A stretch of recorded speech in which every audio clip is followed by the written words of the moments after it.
Біз Таспақа тауына келдік. Енді бұл жердің тылсым табиғатымен танысатын боламыз.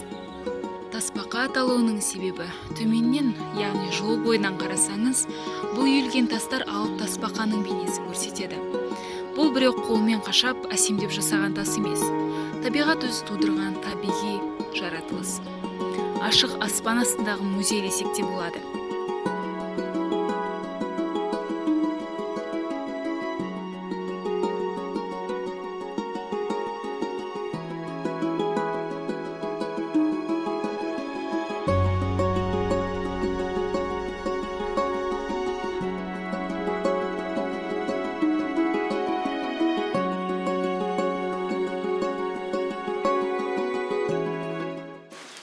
Бұл таулар Үржар ауданына 40 шақырым жерде Тасбұлақ деген ауылдың маңында орналасқан.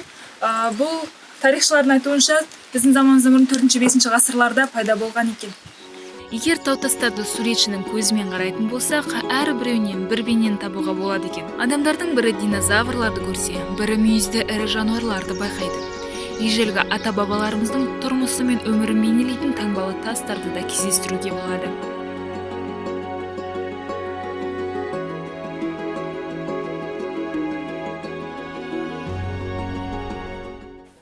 Тауларға қарай шығып бара жатырмыз. Тарихшылар айтады, бұнда ерекше бұрынғы дәуірдегі жазулар, петроглифтар бар дейді. Міне біреуін таптық. Мына жердегі жазулар, суретті көрсеңіз, бұл қашып бара жатқан бұғылардың суреті дейді. Мұнда тек жануарлар ғана емес, адамдар және мына жерде күн құдайын бейнелейтін петроглифтер де бар. Сақ тайпаларының қалдырған таңбалары болса керек.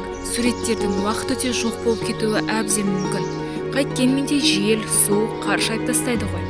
Ал мына жерде кейінгі ұрпақтың таңбалары, сана сезімі төмендердің ісі. Адамдар табиғаттың сәнін кетіруге неге дайын тұрады осы? Табиғатты қорғайық достар, аялайық.